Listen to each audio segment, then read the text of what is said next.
Hey, this is Matt once again. Welcome back to the video. This is another paid request, this time for Shawn. Thank you so much for that. And for those interested in requesting any type of videos, topics, reactions, commentaries, what have you, feel free to send it either directly to my PayPal or join my Patreon. Both links are down below in the info box. Now, he wanted me to do a commentary on the 1988 film Bloodsport, and I couldn't sleep. I'm filming this during my 1 week ban from YouTube because of stupid reasons. So I couldn't sleep. So I figured why not watch Bloodsport. Number one, thanks to Shawn for the request. I really appreciate it. And for those again interested in requesting pretty much any type of videos, PayPal or Patreon, both links are down below in the info box. Whenever you do see this. So with that said, thanks for watching, and let's get to it. I have a pause at the beginning. 3, 2, 1, pressing play.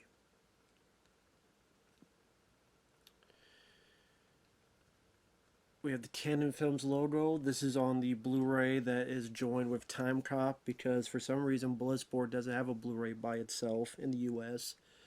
I know there's a recent 4K. There's a recent 4K in Germany, I want to believe. I think it has an interview with Van Damme, or at least it's coming out like April or something like that. So I get something to drink here. But yeah, Bloodsport, what really brought Van Damme to people's attention. Now, by this time, he had done No Retreat, No Surrender. He did bit parts in films like one of the Breaking movies. He trained with Chuck Norris a bit. You can even find a video with Chuck Norris and Van Damme's like holding the pads.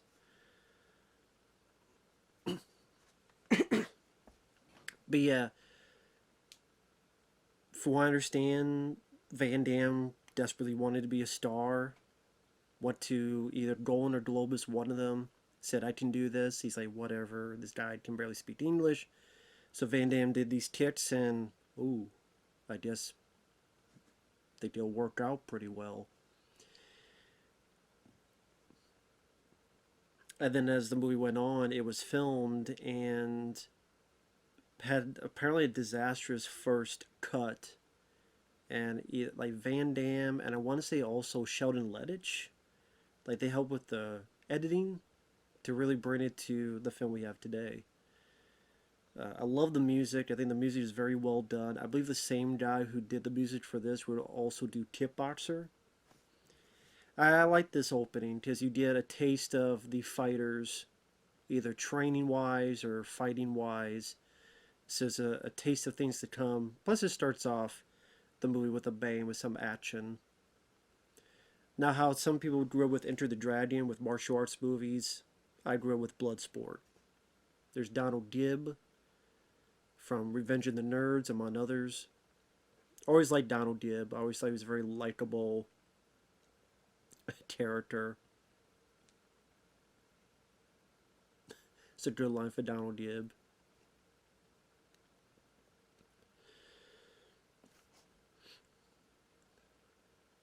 But you have all the different fighters, and then intermixed with the buildup of putting this, Paul Herzog.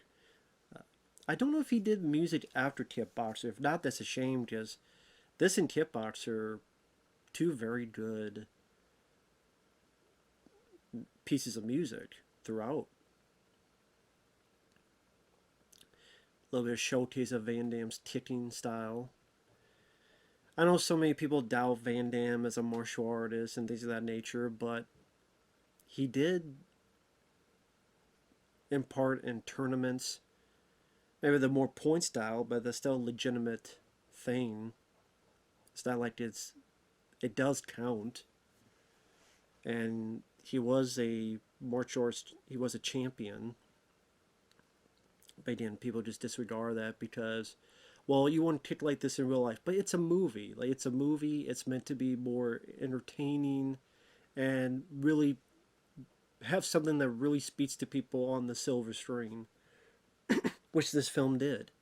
So when you see Van Damme's beautiful 360 kicks and all that stuff, it really made people go, whoa, wow. And Newt Arnold, he's a mystery to me because I think this is the last film he directed, and I think he did assistant directing and such. I think he was actually assistant director, or one of them, sort of on the crew of Ninja Turtles 2, Turtles, and Secret of the Ooze. Almost said Turtles in time. Ninja Turtles 2, Secret of the Ooze. I believe that's the case.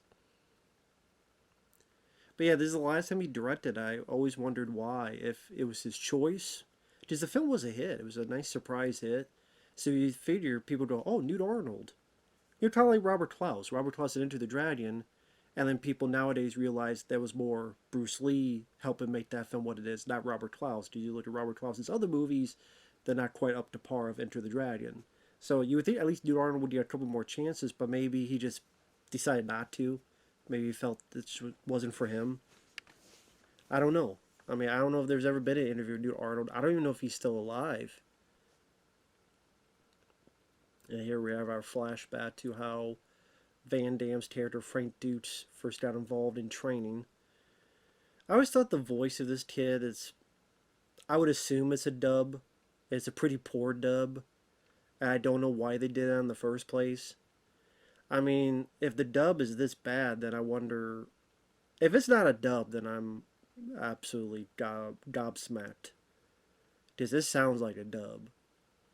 And if it is, I'm like, well, how much worse was the actual audio to have this kind of dub? And if it's not, then maybe it should have been dubbed. But Frank Dux, I mean, that's a very controversial figure. I think it's, for most people, assume that he never really was in the Kumite. Because Sheldon Ledge, from what I understand, heard all these stories from Frank Dux about the Kumite, and a buddy said it's absolutely true. And then apparently years and years later, that buddy that told Sheldon Ledge, oh yeah, I stick up for Frank Dux. Apparently years later he said, oh no, what everything Frank Dux said was BS.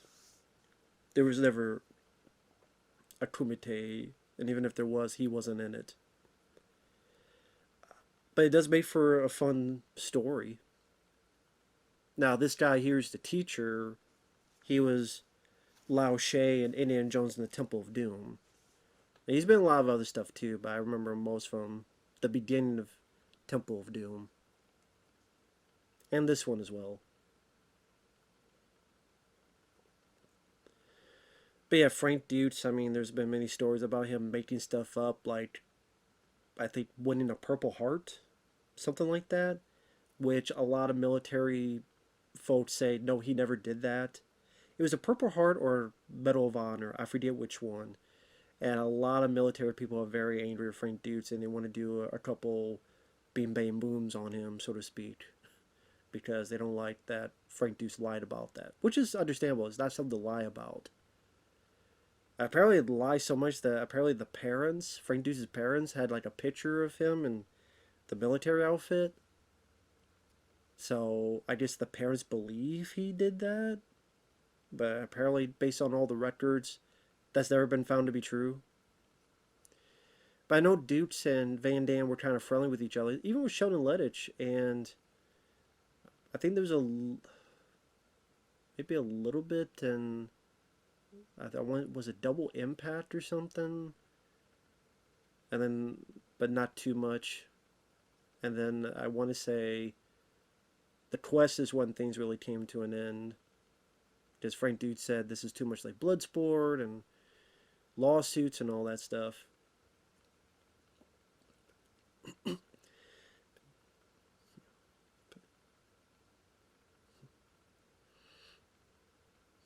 But yeah, you just tell that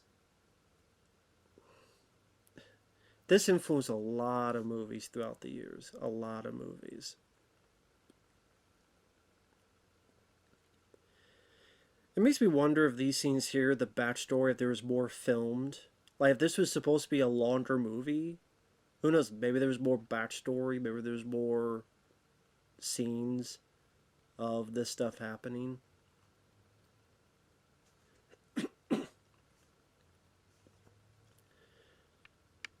Like Shindo, like the son of, I think Roy Chiao is his name. Yeah, that guy there. I'm surprised they didn't turn the story into Bolo Yeung killed that guy, because he's he's not against killing someone. So I'm surprised they didn't do that, and like you find out, but maybe that'd be too much. They Enter the Dragon, because isn't that what one of the fighters they killed Bruce Lee's was a sister or something? It's been a while since I've seen Enter the Dragon. I saw that many years later, but Bloodsport I saw when I was a kid, and I was into Van Damme as a kid, still am to this day. Sylvester Stallone, Van Damme, they were the two big action stars I followed, as well as Dolph Lundgren, bit of Jeff Speakman, bit of Chuck Norris, Arnold, but Stallone and Van Damme were the two biggest action stars I grew up with. Watched the movies over and over again, from Cyborg to Cliffhanger to Hard Target to the Rambo films to Lionheart to Demolition Man to this film and Kickboxer to the Rocky films. I mean,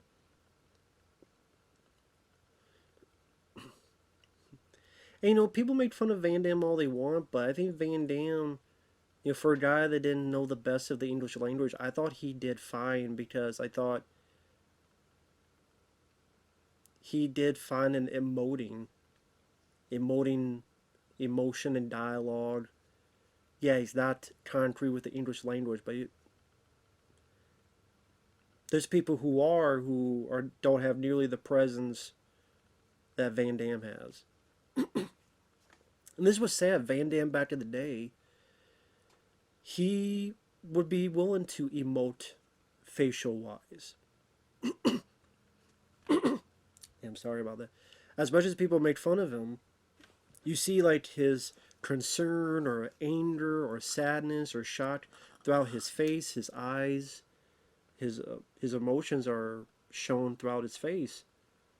And nowadays it's very much kind of the same face and lack of expression. And that works a couple times in a couple movies, but repeatedly just becomes less interesting.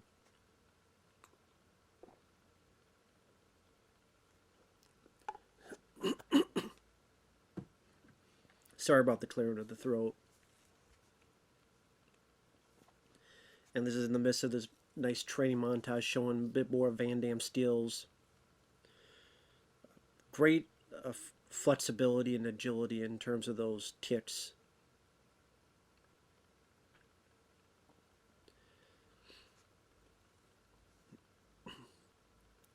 And yes, damn, I don't know what it is with me. A lot of times, there's a lot of people my age and others that just would watch films like this and wish we could do that, believed we could do that, hoped we could do that. And of course, that never came to be. But I know it inspired people like Scott Adkins, among others. And I was saying before that this film got ripped off so many times. This and Kickboxer. I mean, so many action films from here to the 90s, especially in the direct-to-video market, were inspired by Bloodsport. I mean, you had the Blood Fist movies with Don the Dragon Wilson. You had your Teen of the Kickboxers. You had, what was that movie? Like, I can't think of the rest. My mind's drawn a blank when it shouldn't. I always wonder how they did this. Like, I wonder if there's like a little slit in the bandana to be able to see this.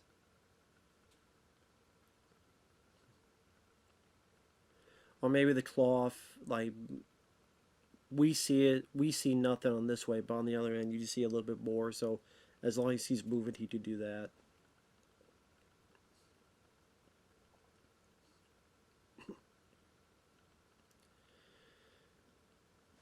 And like I said, this helped start Van Damme's career and was a big success for Canon, because Canon Films didn't think this film would be a hit.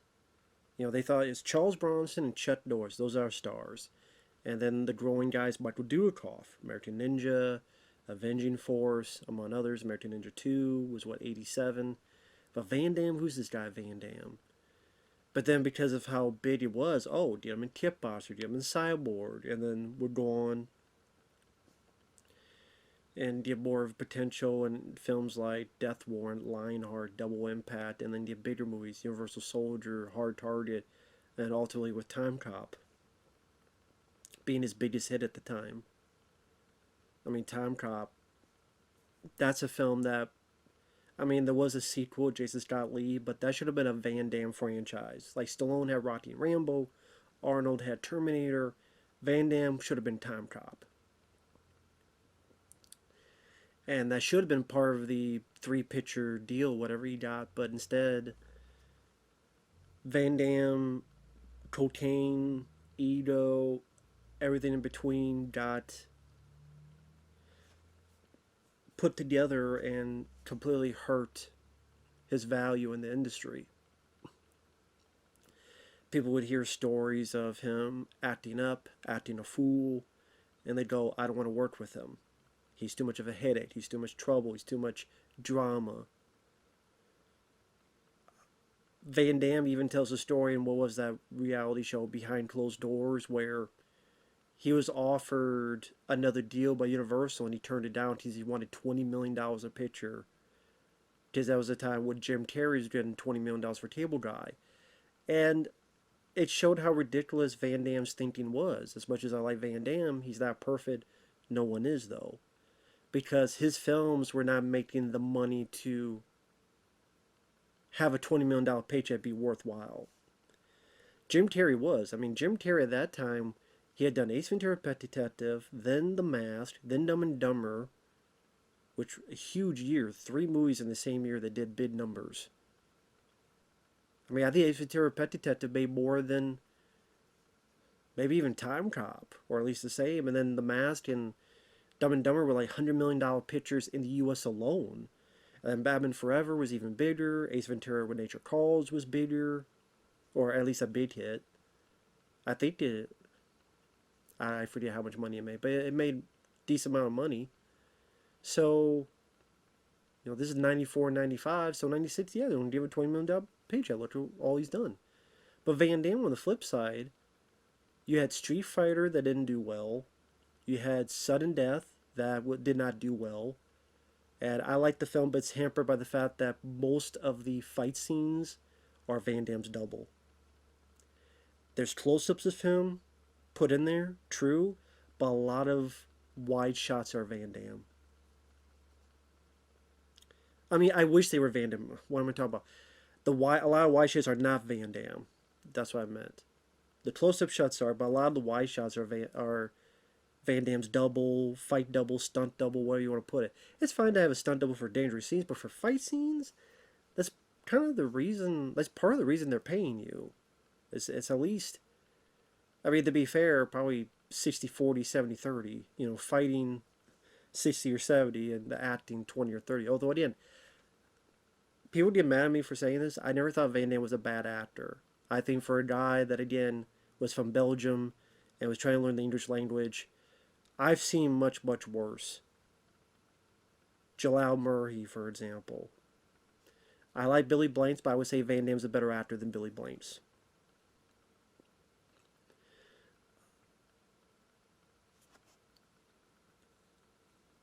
I think Van Damme is a better actor than Don the Dragon Wilson. No disrespect to Don. I just never thought he was this bad, terrible actor like people made him out to be. He fit the action hero mold. He had the right look. He had presence. Women thought he was good looking. Men enjoyed his physical prowess. And when you watch Van Damme fight like that back in the day, it may be bigger for a movie, but it felt like badass. And here's our first movie between Van Damme and Donald Gibb. Like I said, Donald Gibb, he was in Revenge of the Nerds 1 and 2. I think he appeared in a couple other stuff, TV shows. I know he was on an episode of The X-Files. I forget where it was, though. I know the scene is... I think it's a UFO episode. Just he mentions how he has like a mark on his face, like a burn from a UFO. Now this lady on the right, Leah Ayres, I'm not sure how to pronounce her last name. This lady who plays the reporter, she was in a slasher film years before this called The Burning, which she had a pretty big role in that. I don't remember what she did after this, but I remember more for this movie. But yeah, she was in The Burning slasher film again. Quite a few years before this. I think that was 81, give or take. And I mean, how appropriate is that? Two guys bonding over a video game. Seems very appropriate today. So a bit of ahead of its time back in the day, you know. Bonding over video games.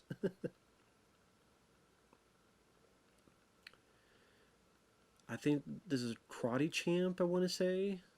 I can't remember.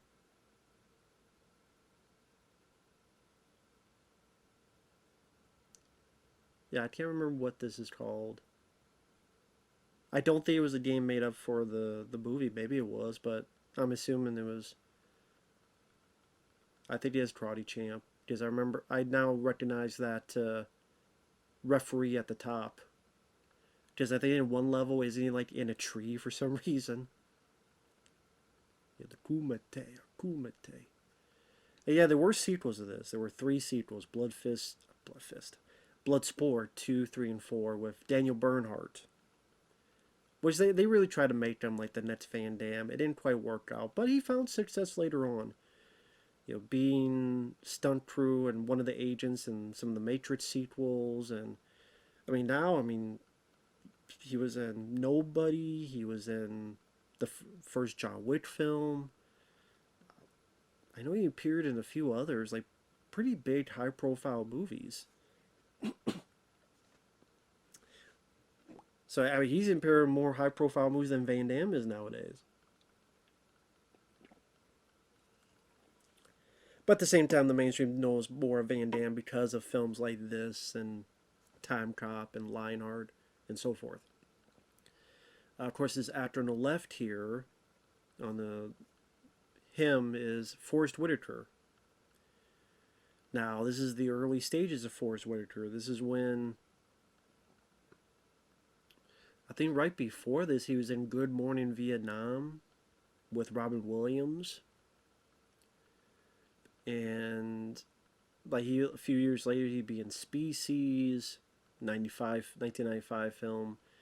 And then it was years later until he became much more of a respected actor. The Last King of Scotland, other films of that nature, The Butler. But at this point, you know what I mean? And that really hasn't left it because, you know, he was in, what was that movie? Taken 3 with Liam Neeson. He was in The Last Stand with Arnold Schwarzenegger. So, Body Snatchers in 94. So, he would get his way into what people call the B movies.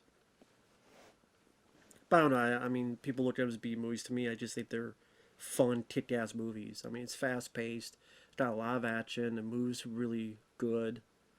I don't think it's boring. You get some nice backdrop here of the city. Yeah, you know, Donald Gibb, and I forget this actor's name. I think he's a likable supporting cast. I think that guy has passed away. I could be wrong. But the smaller guy with Van Damme and Donald Gibb, he might have passed away. Again, I can't remember.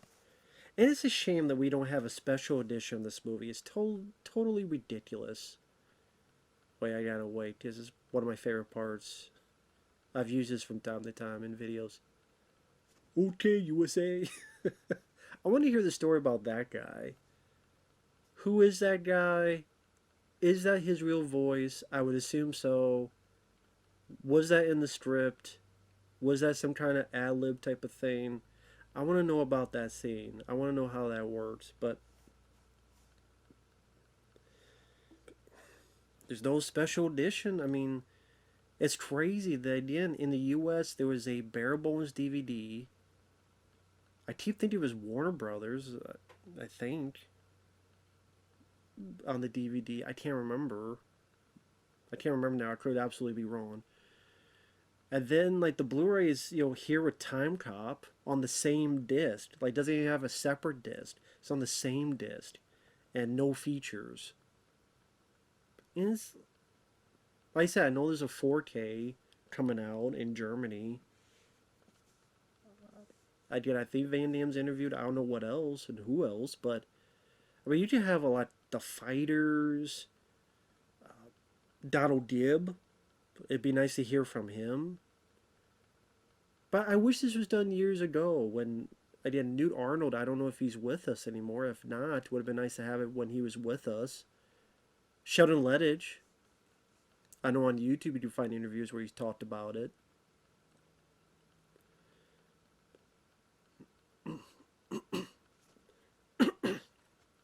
But it's just a shame that you didn't get anything uh, for special features on this.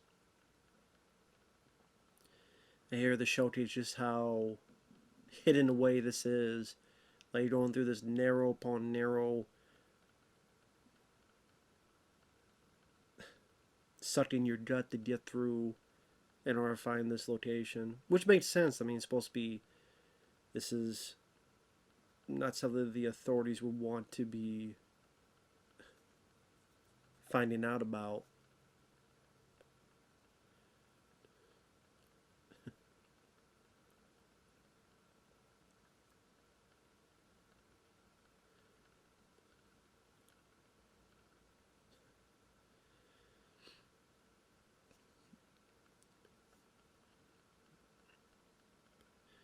Yeah, I mean, they play their roles well. I think like all three of those guys play their roles well. And I mean, it's such a state of affairs that people nowadays just look at these films and they mock them, they make fun of them. They're cheesy, it's corny, it's misogynistic, whatever words they want to partake in. And I absolutely disagree. Is Shidoshi. If Bruce Springsteen is Shidoshi. What's the Din match? Death Touch. Which is complete BS. There is no such thing. But again, it works for a film. It's fun. It's fun because, I mean, it's ridiculous, but at the same time, it rides that wave where you you want to believe in it, and you could go so far where if you're not flying around and doing 85 circles in the air and everything in between, it may be BS, but you buy into it more because if you see the way people fight and people train, if you believe in one, you believe in two, maybe you believe in three, and this is three. If you believe in the other styles of training that they showcase, you'll take the leap of faith to buy into this. And like I said, the music rising up, the use of slow motion, and Van Damme's that yell. I know people have made fun of it, and Van Damme doesn't really do that anymore. It's like he's listened to the critics and criticisms, and other than that bit in, I think it was Jean-Claude Van Johnson, that TV show that didn't last too long, sadly. He doesn't do it. It's like he said, "Oh yeah, people think it sounds goofy," but I love that. I loved when he yelled and screamed when he was fighting, or even doing stuff like this. Because now this is a line from Enter the Dragon. Only instead of brick, he was bored. I think Bruce Lee said that boars don't hit back. And Bolo Yeung, of course, the main man there, the main bad guy, he was in Enter the Dragon. I think he faced off against John Saxon. And Bolo Yeung, man, I mean, that guy has been in so many things. Like a wealth of movies. In fact, uh, there's a book called Flying Fist, a nice guy, the Flying Ninja 1 got, where he talks about Bolo Yeung. And he was in a wealth of martial arts films, mainly, overseas, that just man, a lot of those Bruce Lee clone films, like Bruce Exploitation is what I mean. Like, what was it? Enter the Game of Death. He's in that one. Yeah, yeah, right here. Enter the Game of Death on DVD. He's in that one. He was usually he would play a bad guy. I think he was in one called Ironheart. I think it was called Ironheart, where he was the bad guy. And a lot of stuff he kind of played the same role. But once in a while he'd get to be a good guy. He was oh, what was the name of it? And it got Shoot Fighter, Shoot Fighter, and Shoot Fighter 2. He got to be the good guy. Not the main good guy, but he was like the master, the teacher. And then I want to say, was it TC 2000 with Billy Blanks? I think that was the one where he was a good guy as well. But yeah, very rarely did he get to play a good guy. And of course, he'd be a bad guy again with Van Damme in Double Impact.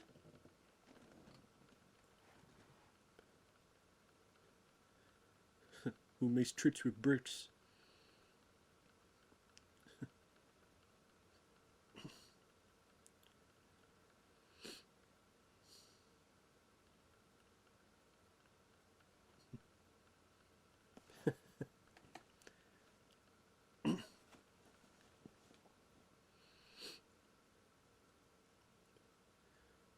There's a nice little scene with the coin, which usually people do with the the magic trick, so to speak.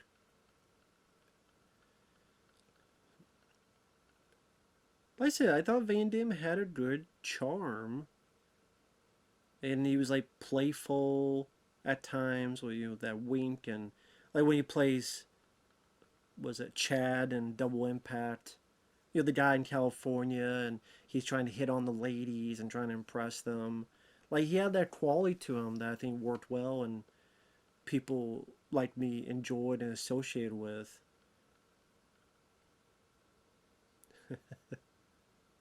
You want to check that? Different coin. I love Donald Diaz's reaction.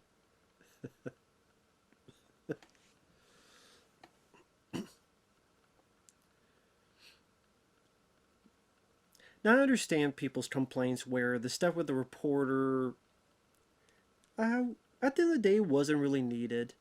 It doesn't bother me because I don't think it takes too much time out of it. I like both of the actors, actor and actress, but really, it doesn't really go much of anywhere because there's a little bit of love story, but they don't get together by the end. They say goodbye at the end, and Van Damme does the respectful bow, and then all the records that, from what I understand, is BS. But I mean, at the end of the day, you can watch this and go, there's not much point to the reporter being there. It's not like she becomes crucial to the story. It's not like, okay, she's not the damsel in distress. She doesn't get kidnapped or anything. So at least they don't go with that portion. But at the same time, what does she really serve purpose-wise? I mean, you just say, I mean, it's a secret tournament, so I don't know if you'd even say she went out and told the story. Because Frank Dux himself is the one who told the story. Her speed looking at it. And yeah, there's Van Damme doing the splits, which he would do that many times, including Time Cop being one of his more famous ones to avoid being electrocuted. And he does that. He does the splits again in this movie with the right to the nuts. And then what else did you have? You had, I mean, a lot of movies.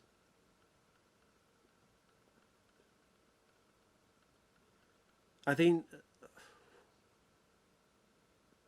it was made before this, but it might have come out around this time. Black Eagle, which I'm not a fan of. I know he's fighting the, what's his name? Sho Krasugi. And there's a bit where Van Damme like does a splits, gets up, and does a kick.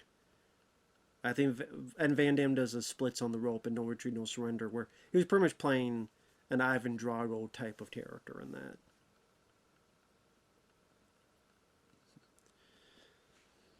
See, like the whole stuff with the reporter, I mean, didn't take too long, and I know she pops up every once in a while, but a lot of it is the fighting. It's not like they save it for the last 15 minutes and that's it. No, it's, and that's the thing, that it makes me curious as to what the longer cut is. I'm not saying it would be better. I'm saying I'm just curious as to what was cut out. It kind of reminds me, you hear stories about the first cut of First Blood, Rambo, First Blood, and that apparently the first cut was so bad, Stallone wanted to buy it and burn it. But then, like, they cut a lot of Stallone's dialogue, and they really tightened the pacing, which, you know what, is commendable. And that's a thing people need to do nowadays. There's so many movies, and I've said it time and time again, there's so many movies that have this pacing that just completely bores the ever-loving hell out of so many people. As much as I like The Batman, that came out, what, last year? Did that need to be 3 hours? No. John Wick 4 I'm curious about. Does that need to be 3 hours? No. I know I haven't seen the film, but no. No John Wick film needs to be 3 hours long. Let it be proven wrong, go, yep, it needed that, but I like Blade Runner 2049. Did it need to be that long? No. I mean, we've had a slasher film that's 2.5 hours long. Terrifier 2. It just, come on now.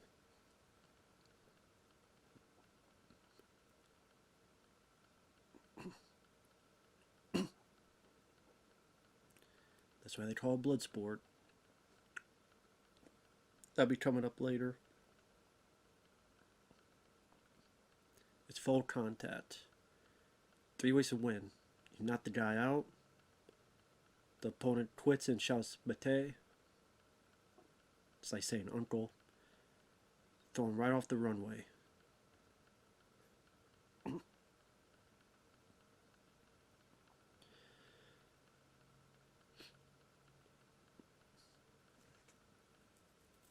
And I mean, as much as I like Enter the Dragon, I actually like this film more. Now maybe because it's nostalgic, as I grew up with this film more. But again, I like the tight pacing in this movie.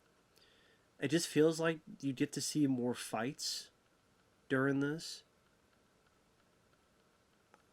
It's nice that it is strictly about the tournament. Up until the end, it's about the tournament. While Enter the Dragon was about tournament, but it was also about all these other things and the vile plans of Han and all that stuff. Now, I think this guy, I could be wrong, but I think this guy in the blue trunks, I think that's Michelle Queasy.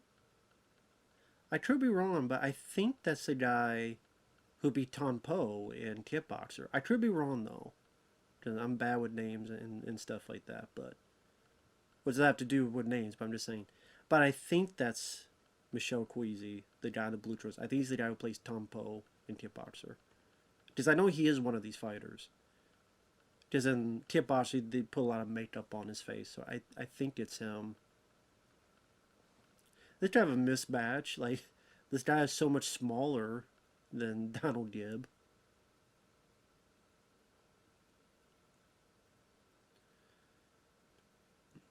I think he gets a couple hits on Donald, and then he does like one move.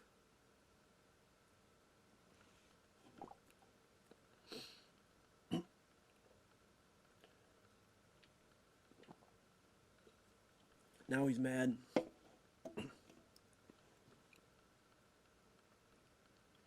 Damn.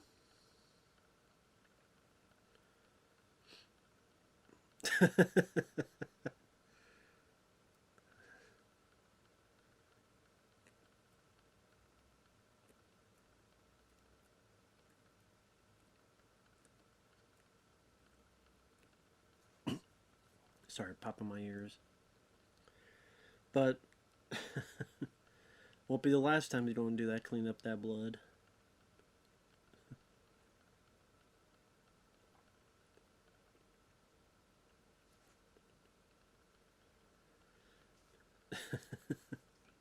What did you so long? Now this shows the danger of Chun Li. He's never been defeated. Holds the records, including the fastest KO. Killed a guy during the last Kumite.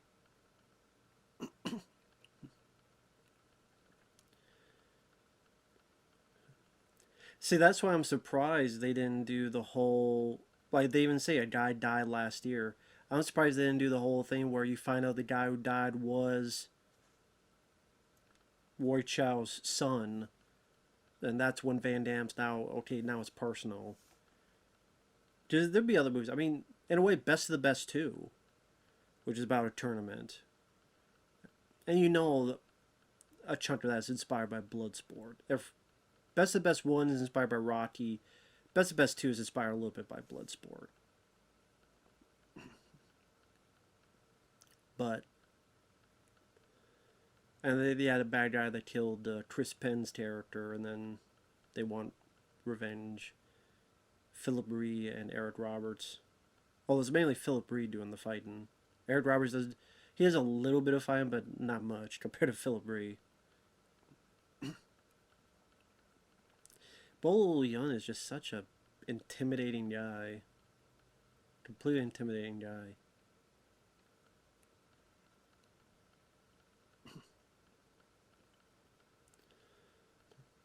Up, we got Van Damme now. Is this the guy with the coin? Yes, it is. Is this the one where he gets the record?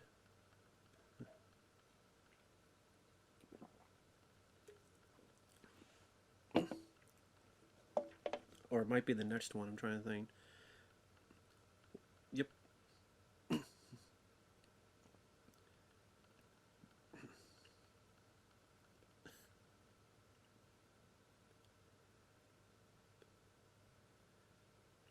Like, Van Damme didn't really do anything, so it makes you wonder, well, why was he knocked out? It's okay, he's not knocked out, but... Elbow. Another... Now, I don't think he would get the record here, because that seemed a lot longer than when Bolo Yeung's fight.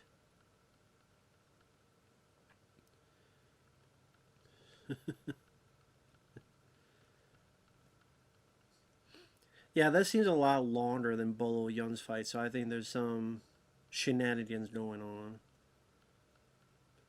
Some gold fillings. Like, this is a nice little detail. Like, they didn't have to put this in here. It's not like this means anything, but it's just a nice little detail. It's not like this guy comes back, oh, I did. I don't even know if we see this guy again much. But it's just a nice little detail.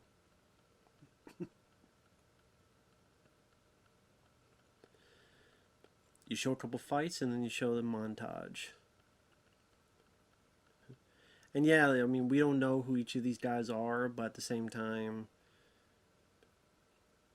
the fights are well handled. I mean, the wide shots, he did some nice slow motion close-ups. Different fighting styles.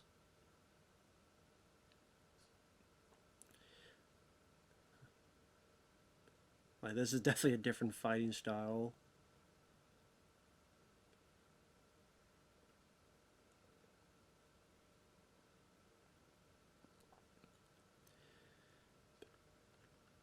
And yet the one guy who's like the kickboxer using his legs. And these two guys kind of have similar style.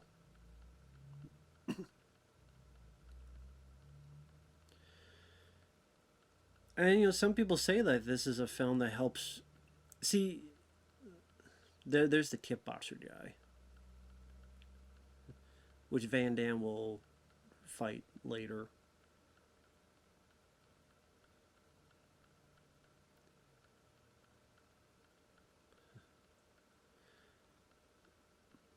But I was saying that there's some people that say that this really helped lead into MMA, mixed martial arts.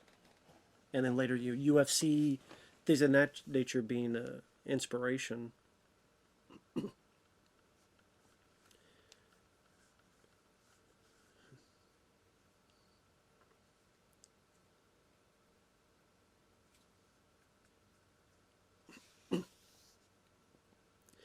And of course, before I forget, Jean-Claude Van Damme's character in this film was the heavy inspiration for Johnny Cage in Mortal Kombat, the video game.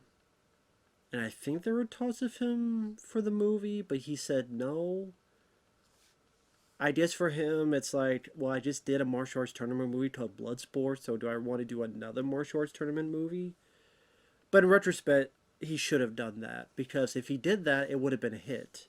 Because Mortal Kombat was a hit. And Lyndon Ashby did a great job as Johnny Cage. Van Damme as Johnny Cage would have been very interesting, though. I will say. It would have been very interesting to see that. I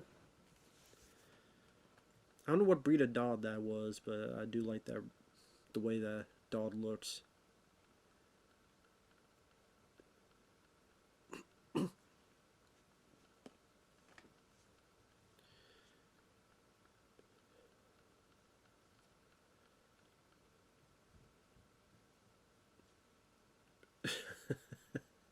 I just like Donald Gibb. But it's one of those things, it's kind of one of the weird thing you never know. Like, would you think someone in this scene would go on and be an Oscar winner? It's that guy there, Forrest Whitaker. You never know. I mean, how many people had bit parts? What was it in The Burning? I mentioned.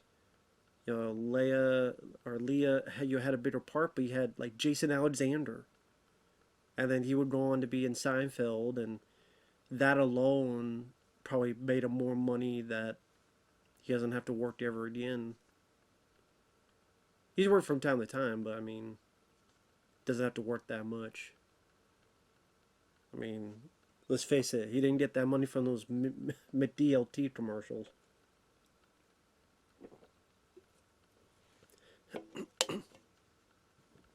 And you have this kind of upbeat song.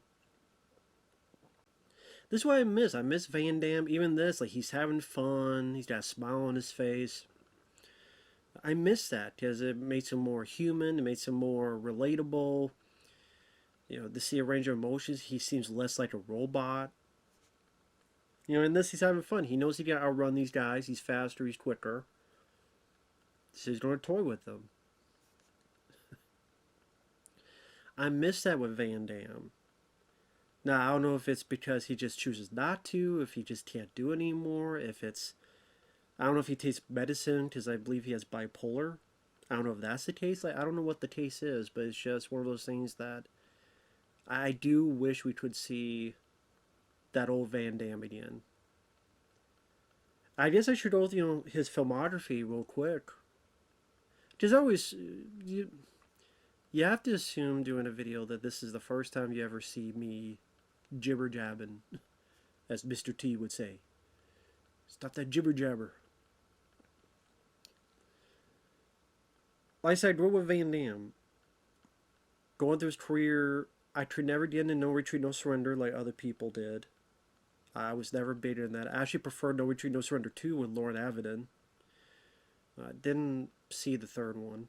But Van Damme was supposed to be in the second No Retreat, No Surrender, but then things changed, and I think it was like also he was in that he was in Predator as the Predator, but it was the suit where it looked more like a mantis bug thing, and Van Damme either complained about being a special effect, I'm like, well, you knew that going in, or it was too hot and this and that. Other people say, though, he complained to just get out of it and get fired so that to do a film like this, which I mean was the better fit. Although to be honest, this was probably made in, I mean, if it came out in '88, this probably was made in '87, so he could have done both, to be fair. But I don't know, maybe it took longer for this film to get made. I don't know the details because again, there's no special edition, there's no documentary. But let's see. I did see the one where he had like a bit part. Monaco Forever. It's an awful movie. It's barely a movie. It's like an hour and change. Like it's not that long of a film. It's pretty boring. Like I forget what it was, but Van Damme has one scene, where he tries to hit on the guy says a bad slur, and then Van Damme gets mad and starts doing these kicks and stuff. So the guy is scared and runs away. It's a foreign film.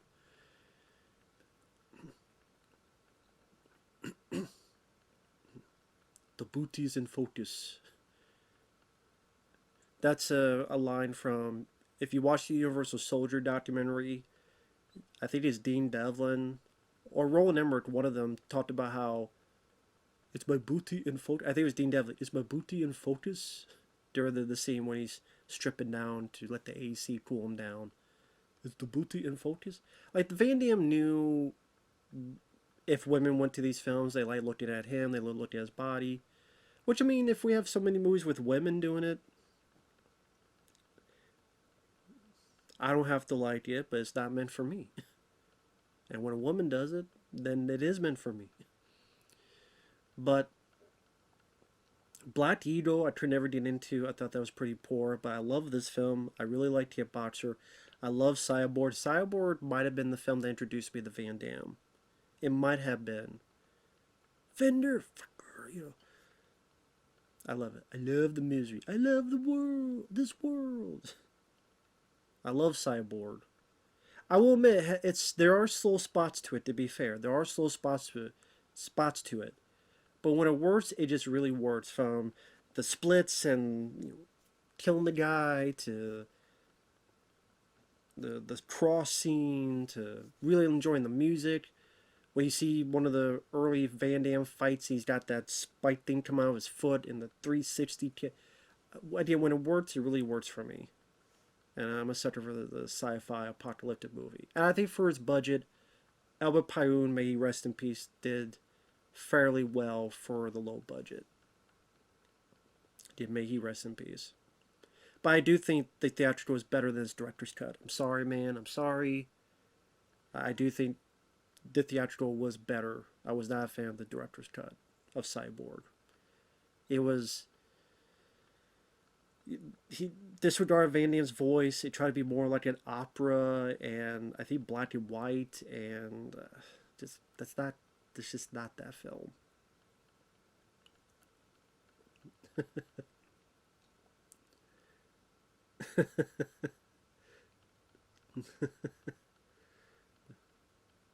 Broke the brick with his head. But actually, that kind of works because, yeah, it's okay, ridiculous scene. It's funny, though. It's entertaining. But it works because, at least to why he survived. Because even Van Damme at the hospital says, it's good that you have a hard head. And you know, if his head can survive a brick, then they can survive, Bolo Yeung's character. See, that's even with the love story. Like, they went to bed, but it didn't really lead to anything. It's just kind of filler to have something in between. So, if there's a least interesting part, it is that. As we have this guy versus, as I call him, the kickboxer. Because I remember early on when I heard Michel Queasy was in this, I'm like, is that Michel Queasy, the kickboxer guy, or is it the other guy? Yeah, I think it's the other guy.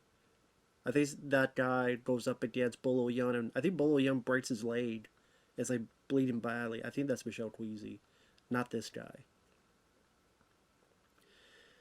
But yes, Kickboxer, Cyborg I enjoy, and those were, I think, the last canon films Van Damme did.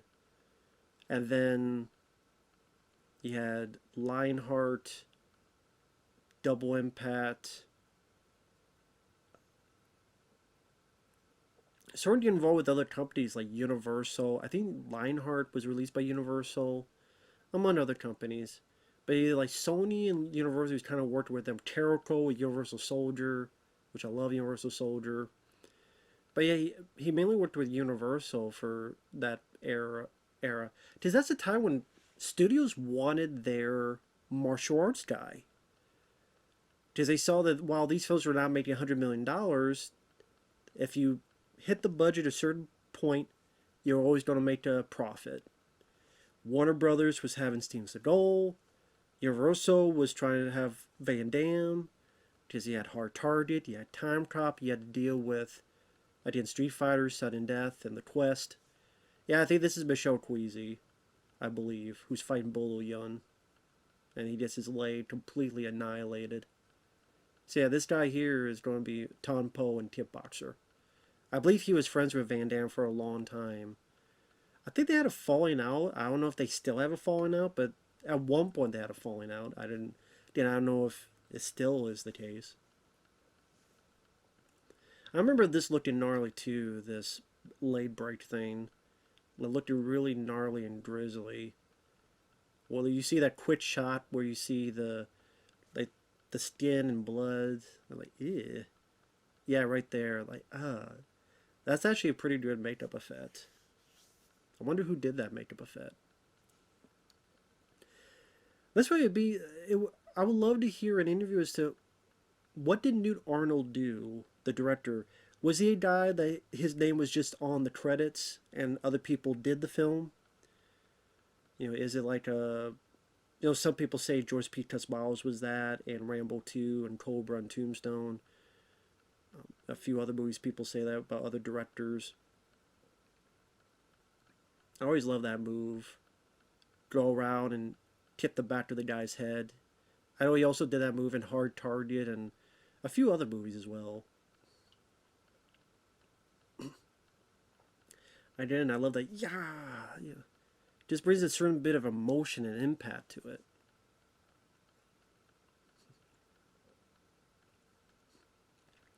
And Bolo Yeung is scary.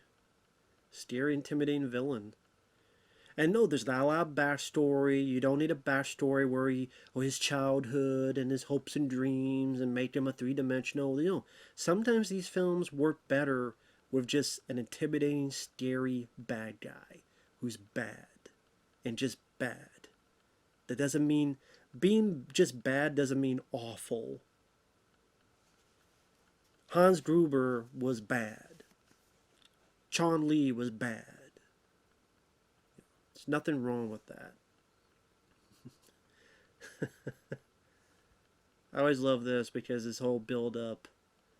You and me. We're gonna party.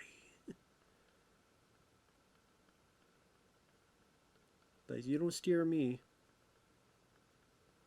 There's a go boop. And a jump kit. After a boom, there you go. There's a fun bit with someone did Van Damme, like Bloodsport with Mortal Kombat. I think the guy who did this, the guy I've talked to, I believe, if he ever sees this, I believe I talked to him like a long time ago, and I know he did one with Van Damme and Hard Target, and it's with the one of those first-person shooters, not Doom, but Quake. Van Damme and Quake. I thought that was absolutely awesome video. But I thought he did like the original one of it, but then people like took it and stole it or something. I didn't. If you ever somehow see this, please feel free to let me know. But that's a great video. I don't remember this guy. Like, some of these people I don't remember fighting earlier in the tournament. I mean, obviously they can't show every single one, but, like, did we ever see this guy fight before? I don't know. I can't remember. But this is where we get that move that they used for Johnny Cage.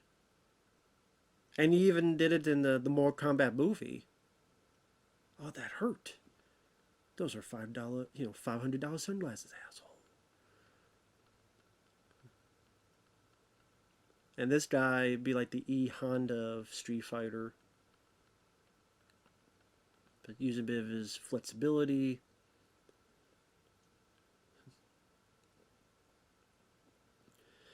Yeah, so many people talk crap about Van Damme. I understand if you had a bad time when when he had an ego and such,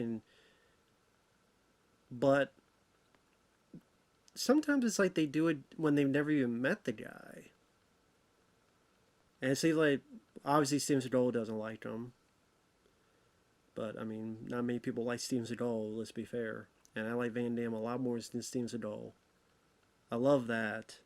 I love that yell and the look. That just brings a like a nice exclamation point to it all. Emotion and fire. It works with the story of the scene. And then like he's back to oh shit. And then yeah, not just blank, not just bland, not just wooden, but there's emotion. Yeah, it works well. And again, so many people just made fun of it for whatever reason.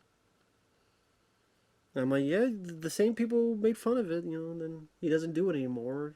Because you guys kept making fun of it, and now a lot of us miss it.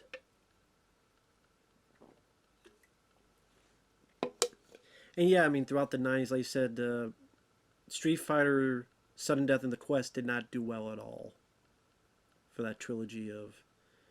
They're all bombs.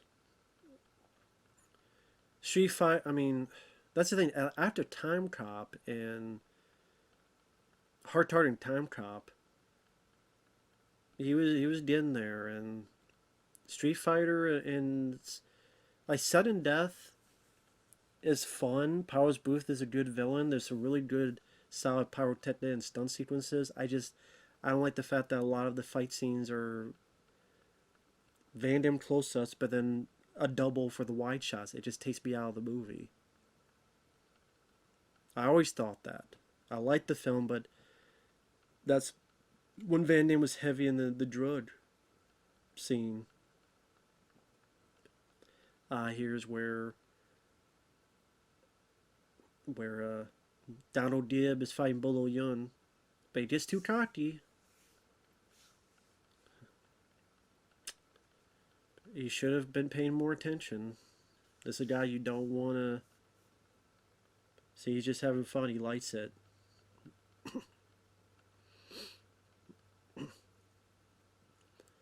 I now I'm going to be serious about this.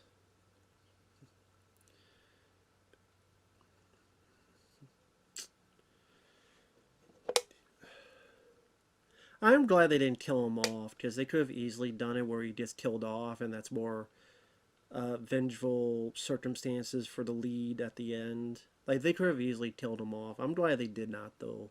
I'm glad they didn't do that. Because you had Apollo Creed and Rocky 4, and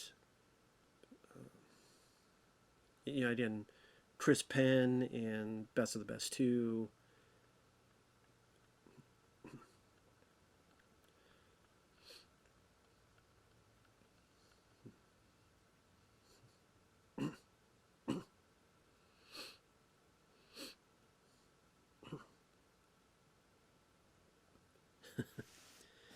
That's what I miss. A good guy and a bad guy, and they're bigger than life. And it works. It works so well because you care for the good guy and you believe in his strength, his agility, his fighting skills. You hate the bad guy and want him to lose.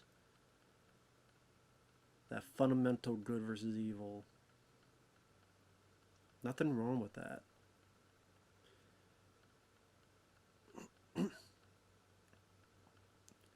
I did see his eyes flicker, so he seems like he's alright. I saw his eyes flicker a little bit.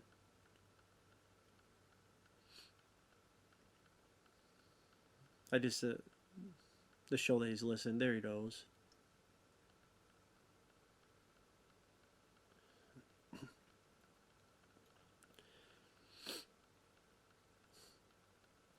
Again, this doesn't really add much to anything in terms of the stories. Like, they're arguing, but it doesn't really lead to anything.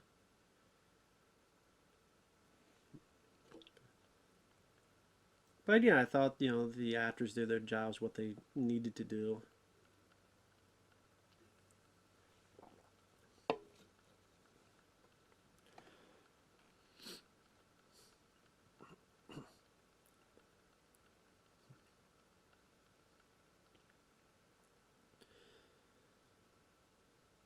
Yeah, again, people make fun of Van Damme's acting. I don't see what's so bad about, like, a scene like this. He's not dry. He's not wooden. He's not just reading his lines off a teleprompter. He's given genuine emotion. His facial of anger and confusion and again, he's not.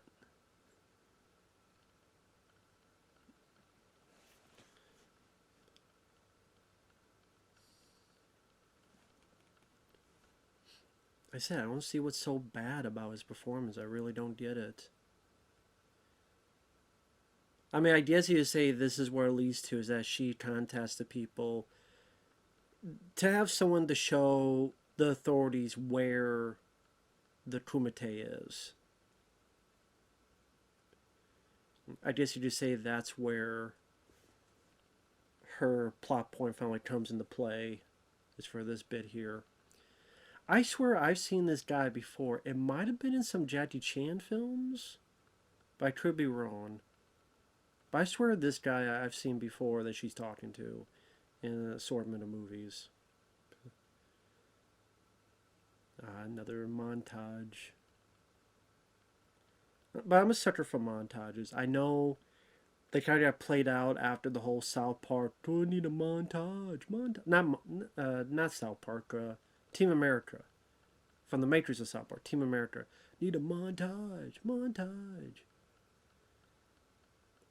And now it's like, oh, we're not going to do that anymore because, South Park. Why do I keep saying South Park? Because Team America showcased how silly that is. But, it works well. I guess it's not as much of a montage, to be fair. And montage is probably the wrong word to say. Montage is more like a Rocky training sequence. Or what we saw earlier when he was training with his sensei. That's more of a montage. So, yeah, I wouldn't even call this a montage. It's more of a self-reflection scene.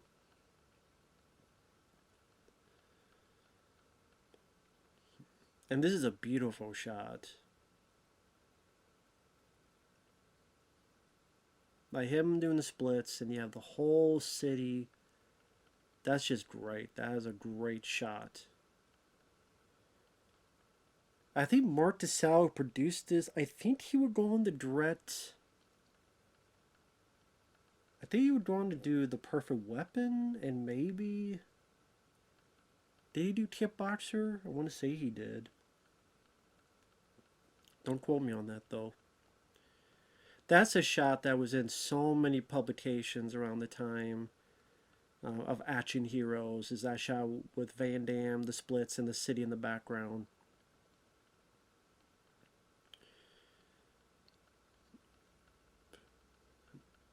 And like I said, so many.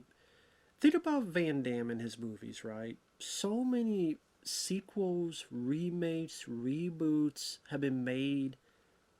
Like, let's go through them. I mean, this is when he's gonna have a little gauntlet to take care of these guys, to try to stop them. But it's really not much of a threat. As it shouldn't be. But, well, maybe some say it should be, but I don't know. The story's more about the tournament. This is just a little flat tire that gets fixed pretty quickly. But I was saying, like, you look through Van Damme's films. No Retreat, No Surrender, got a part 2, got a part 3, without Van Damme. Black Widow, nothing as it shouldn't. Bloodsport, Bloodsport 2, 3, and 4, 3 sequels starring Daniel Bernhardt. Kickboxer, yeah, Kickboxer 2, that for some reason kills off Van Damme's character and his brother, making the first Kickboxer completely pointless. Because the whole point was to get revenge for what happened to his brother, but it didn't matter because Tom Poe just had a gun and just shot them both at the beginning of Kickboxer 2. I'm like, what? Is this because Albert Pyun didn't like working with Van Damme? He's like, I need to kill him off. I don't know. I just thought that was a really strange bit of business. That's one reason why I don't like Kickboxer 2. I think to make the first film pointless was unneeded. I don't think that was needed. And plus a third brother that came out of nowhere that was never talked about in the first movie. Okay. But yeah, that had Kickboxer 2, 3, and 4 with Sasha Mitchell, and then it had a reboot and a sequel to that reboot, Retaliation and Vengeance, or Vengeance and Retaliation, whatever. I think one of them was Kickboxer Vengeance, and I think it was Kickboxer Retaliation. I can't remember. So, let's see. Lionheart surprisingly hasn't gotten a sequel. There's been talks to it, but there hasn't. Same with Double Impact. But Universal Soldier had Universal Soldier: The Return. You had the 2 direct-to-video sequels, which had, I think, Burt Reynolds was in them. Then you had Universal Soldier: Regeneration and Day of Reckoning. No such thing as too late. And quickly, give me that money back. See, the little moments like that are fun to see.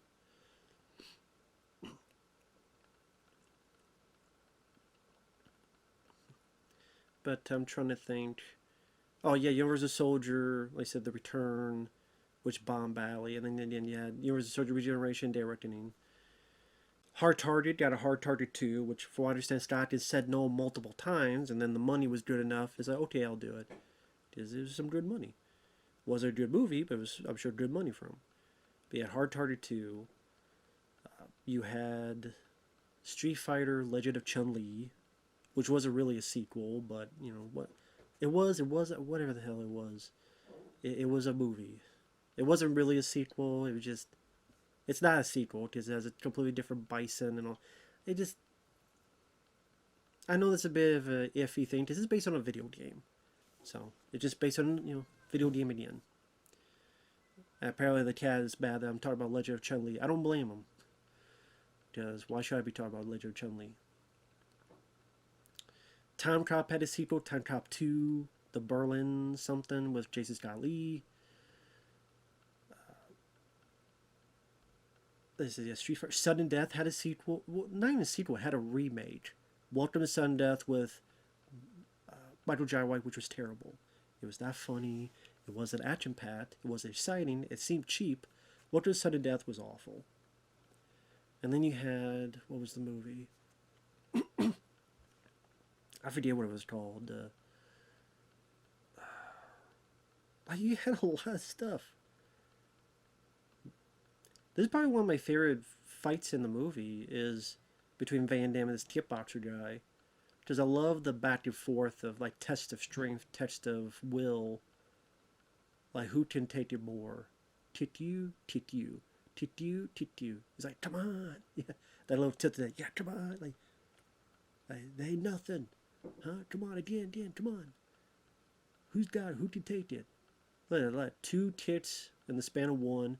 Another tit. Boom. Ooh. I mean, people always want to slog off Van Damme and say, oh, he's like a ballet thing. Didn't look like a ballet to me. Did not look like a ballet to me.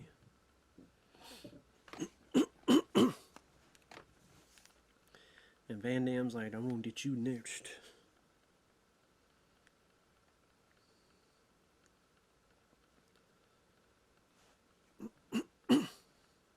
Sorry about the clear in the throat. We got what? 20 minutes left, including the end credits.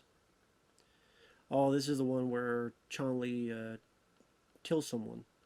Which I don't know why they're so surprised if he did it last year. I just like a yearly ritual.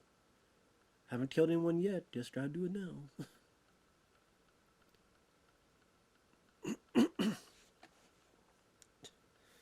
I mean, if you think about it, if he's done it that's the thing, if he's killed someone before, then why wouldn't he be banned? But I guess that's not a bannable offense. I mean, they don't look kindly to it, and they, how do I put it? They turn away from him. But I'm like, he's done this before, so what do you expect? You know what I mean?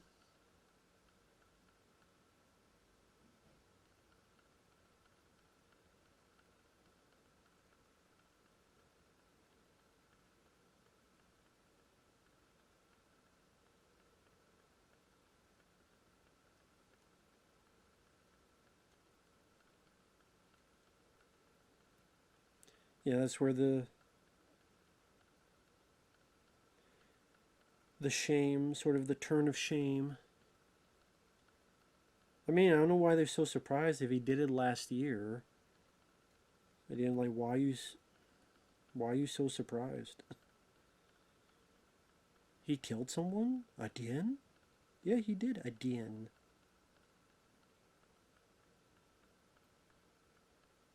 That's the whole thing. And you don't care. You don't care. See the turn of shame. Shut up, stomach. He said, forget you. You are next. I was like, oh yeah? Take your pick, buddy. Pal. What's going on here? Forget it. Forget you guys. I'm going home. Forget you guys. I'm going home.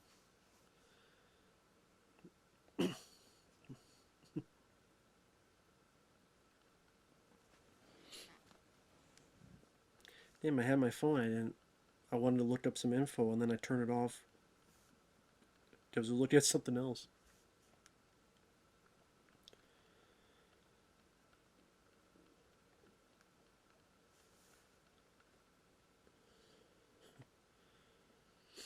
It's a lot of money. A lot of money. I would assume a lot of money, I guess. I would assume that playing for poker change. Damn, now his whole litter with blood. Taught about Bloodsport. And you see how everything's empty now. Just 2 left. You break my record, now I break you like I break your friend. Always love that line, the dialogue.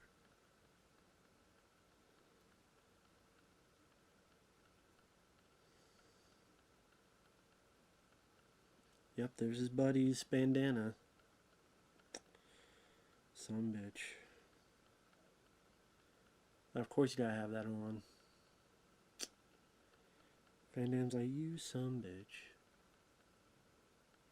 How dare you? Get your ass, Mr. Postman.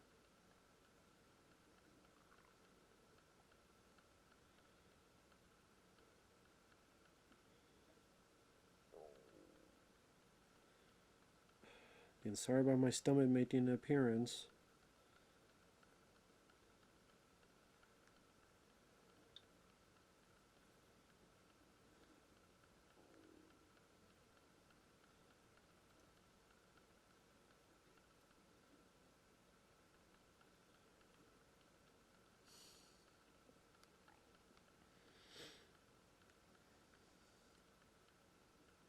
Yep, there's the line.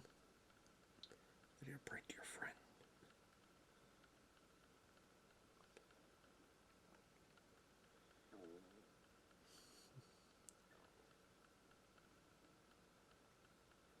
But here we go. Boom. Oh, Van Damme got a nice hit in. I figured, nah, I'm not gonna worry about the info. We're at the finale here with the final fight.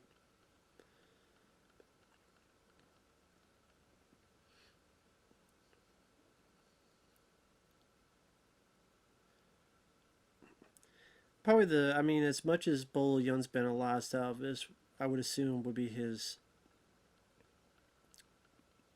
the role people recognize him the most. Yes, he was in Enter the Dragon and a lot of other movies, but it seems like this is the film that people recognize him the most. And Double Impact might be the second one, and then Enter the Dragon, as in his role.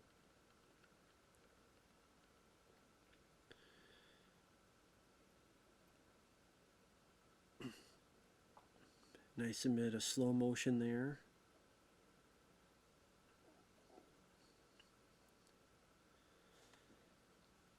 And that's the thing is that back, when you're starting off with your early films, you're hungry, you're willing to do whatever it takes. And then when you become a bigger star, I got more money, I got more of this, more of that. You do this, you do that.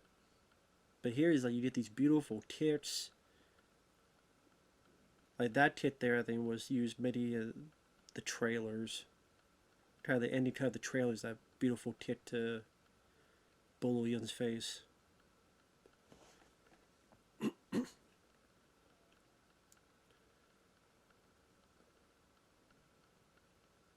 Nice agility there, the kick.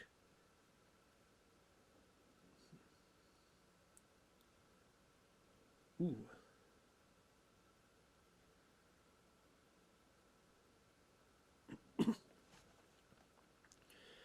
And that's where his dirty tricks are going to be up to. Have his dirty tricks here. Which, I don't know why the hell no one else sees this. It's not subtle. Like, anybody could see this, and that's not I guess there is no DQ. But I mean, if that's the case, I could just get a gun and shoot him too. Like, if there's no rules.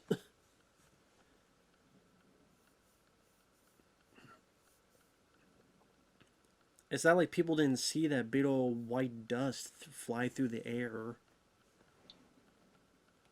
But again, it's like, okay, yeah, it's cool. That's allowed, I guess. I mean, he's blinded. What do people want?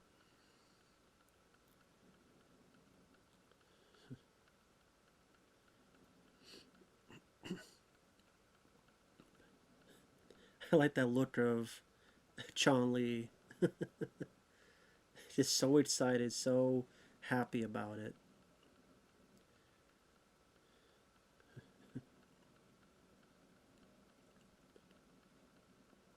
Ooh, round the stomach. I didn't think he does one kick and he rolls over, and that's when he does his Super Saiyan, Dragon Ball Z moment. Getting ready to power up.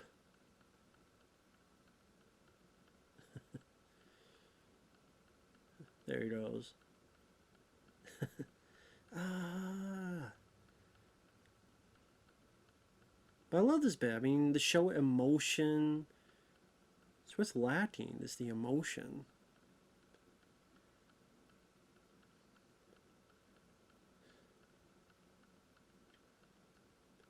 Just shout of anger.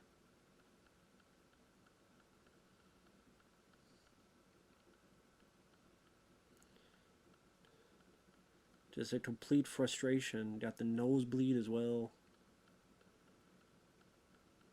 I don't know if that's, I mean, for the nosebleed, I wonder if they use taro syrup or something else. And of course, a reminder of the beginning. Made sense. He always wanted the bits of training with a blindfold. Of course. Thankfully, he was training that. Maybe his sensei saw the future and knew this would happen, so make sure you're trained in this. Better tick, boom, and then sayonara. How about that? How about them apples?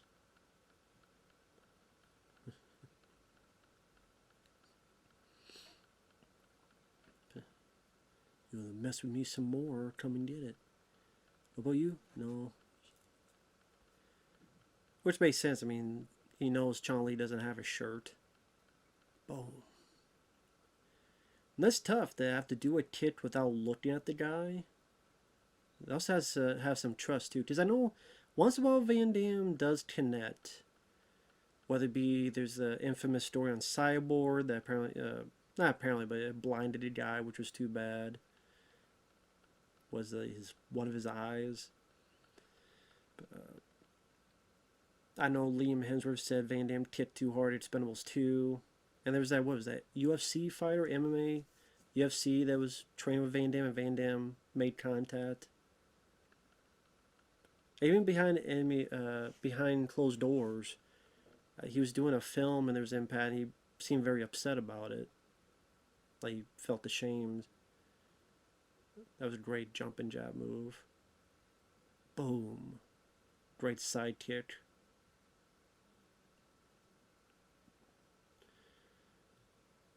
And these are beautiful 360 kicks. Beautiful. And stuff like this is why we like the film. It looks cool. It looks cinematic. It looks bigger than life. It looks fit for the movie screen. I mean, I understand MMA, ground and pound, and it's more realistic, but I do miss fights like this that are bigger than life, but they do the oh wow moment. Which is what a lot of us kids did when we saw this. And made him say uncle. I mean, how embarrassing can it be? You could knock him out, but to make him say uncle, it's even more embarrassing. Yeah, I love those 360 kicks, just beautiful. What we call hurricane kicks.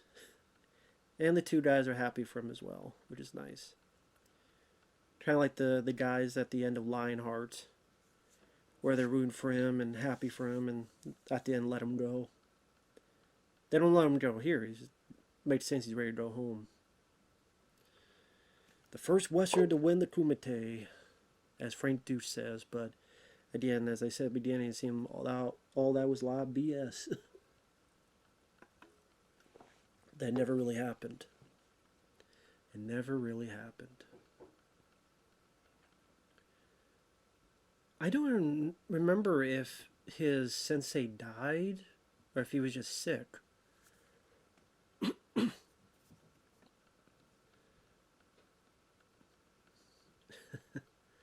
Actually, I'm glad that they let this character live.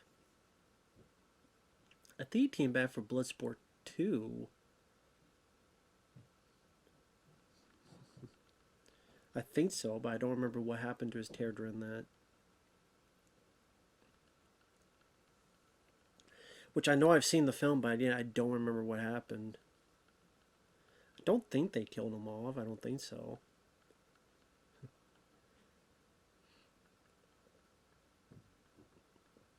I think he might have been one of the people in the stands cheering him on. I can't remember. I barely remember anything about Bloodsport 2, to be honest. Or 3.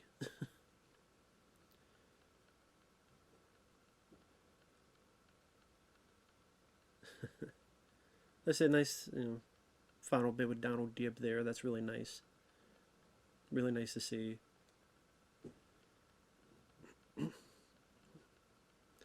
I think they've been had, but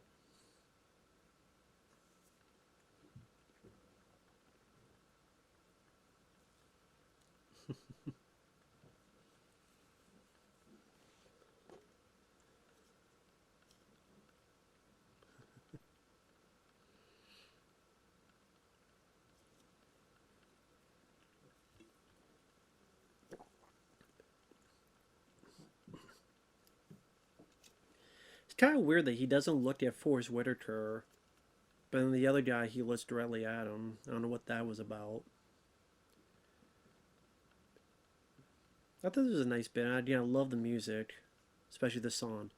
Fight to survive. Based on the true events in life of Frank Dux. No, it's not. That's all BS. It's a good story, it's just a lie. Fought 329 matches. No, he did not. 329 matches is a lot. When you look at how many people you would have to fight 329 matches. Think about it. I mean, of the tournament, look at all the people you had to fight. And of course he holds those world records. Of course he does. Because it was his story to write. Well, to tell, and then Sheldon Letters wrote it. Kumite, Kumite, Kumite, Kumite. But no, this is all BS. He does not have world records. I mean, he might have founded that, but that might be the only bit of truth.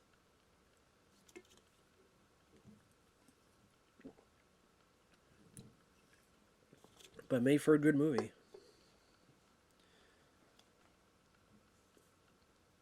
Under 90 minutes, get in, get out, tell your story, succinct, type-paced. You know, other than a few bits of the reporter, but again, they were not anything that egregious to me. Jean-Claude Van Damme became a star. Donald Gibb. Yeah, Roy Chiao. Philip Chan, yeah, that guy. I swear he's been in some Jackie Chan films. Victor Kinesu, I think Sally's no longer with us. Could be wrong on that. Michelle Queasy, there you go. Michelle Queasy would be in Tom Poe and Kickboxer after this. Let's see. Mark DeSalle. Oh, Mark DeSalle, boxer. Huh. Okay.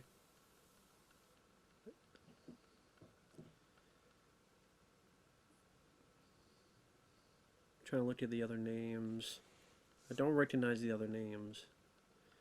But it does make you wonder. I mean, whenever I look at credits, I go, okay, whatever happened to Paul Finley? You know, Victor Wan. But yeah, I don't think that's the Victor Wan I'm thinking of. Fight coordinator Frank Dux. There you go. I do wonder just how much of the fight choreography he had and how much Van Damme had a bit of say in it. But yeah, I mean, when I look at credits, I go, well, whatever happened to Lee Yat-heen, the gaffer, or Amy Chan, wardrobe assistant? Like, did they go on to be wardrobe assistants in other movies, other films? Did they do other parts of the crew?